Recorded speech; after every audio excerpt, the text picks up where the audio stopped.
Vous vous rappelez de la sextape du sénateur qui s'était fait filmer par sa secrétaire médicale en train de lui faire une F? Oui, il se passe des drôles de choses au Sénat. Parce qu'hier, il y avait donc le procès. Oui, parce que le sénateur avait porté plainte. Donc, je vous explique les faits. Donc hier, au tribunal correctionnel, à Paris, il y avait l'affaire de chantage avec une vidéo tournée dans l'enceinte du Sénat. Ça avait fait un véritable scandale à l'époque. Vous vous souvenez? Oui, ça se passait dans les salons feutrés du Sénat. Pendant les heures de boulot, je vous le signale. Hein.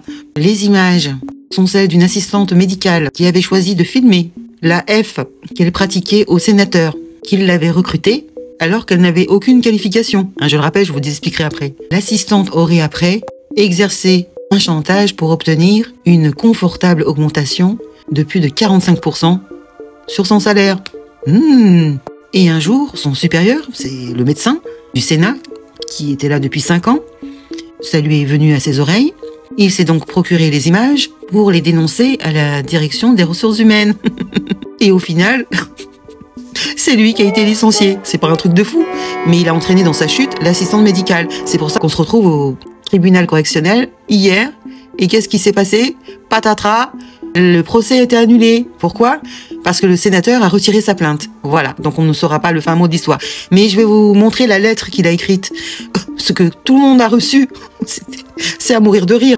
Donc, je crois que c'est au mois d'octobre, les sénateurs ont découvert dans leur boîte aux lettres, l'émetteur c'est donc le médecin du Sénat, et dans ce courrier, il dit, cette secrétaire se vantait de détenir des éléments compromettants de son amant au sein du palais, et ce afin de conserver un levier de pression en cas de difficulté éventuelle, la mafia. Cette secrétaire a toujours expliqué qu'elle avait la possibilité de faire virer qui elle souhaitait, en utilisant ses rapports privilégiés, tu m'étonnes, avec cette autorité du Sénat. Donc cette personne se vantait en plus, c'est qu'elle en parlait. On est dans un monde de cinglés en fait. Donc c'est comme ça que les ressources humaines sont au courant de cette affaire. Et plus loin, il explique donc qu'il va alerter l'administration sur le fait qu'une de ses assistantes s'était fait embaucher au cabinet médical avec une identité tronquée. Oui, avec une fausse identité. Hein, sur la base de faux diplômes et avec un faux parcours professionnel.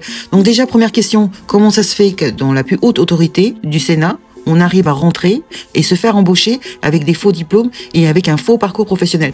Ça m'inquiète. Donc n'importe qui peut rentrer. Un terreau, je sais pas. C'est étrange quand même. J'arrive pas à comprendre.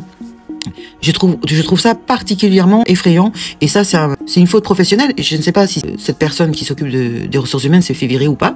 Je ne crois pas, mais en tout cas le seul qui s'est fait virer c'est celui qui a dénoncé, et pourtant c'est quand même très grave. Voilà où on en est. Hein. Il se passe des choses étranges.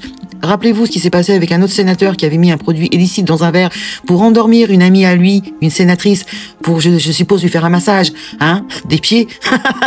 Et il est toujours là. C'est ça qui est plus extraordinaire. C'est qu'il est toujours là. Voilà. Donc dites-moi dans les commentaires ce que vous en pensez de cette histoire. On s'amuse bien au Sénat. Hein. Voilà ce qu'ils font avec notre fric. Non mais sérieusement.